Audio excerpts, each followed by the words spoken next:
آخری سوال نظام تعلیم کے بارے میں. ایسا نظام تعلیم وضع کریں جہاں پر ہم اپنے بچوں کو باہر سے پڑھنے کے لیے پاکستان بھیجیں.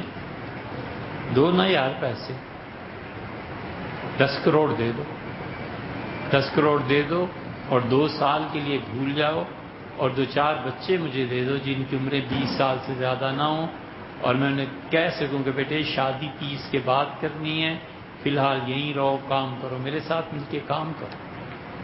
میرے پاس آدمی نہیں ہے، مجھے یہ سارے کرتوت اکیلے کرنے پڑتے ہیں.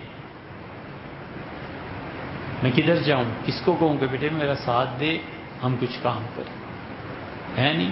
جمع کرو 10 کروڑ، مجھے کہو، میں اپیل کرتا ہوں تم بھی کرو، مل جل کے کام کریں نا یار، تاکہ اللہ کے رسول صلی اللہ علیہ وسلم کی شفاعت قیامت میں نصیب ہو، اللہ کی خوشی نصیب ہو. ہم کہہ سکیں کہ اللہ میں یہ کر سکتا تھا، مہلت ختم ہو گئی.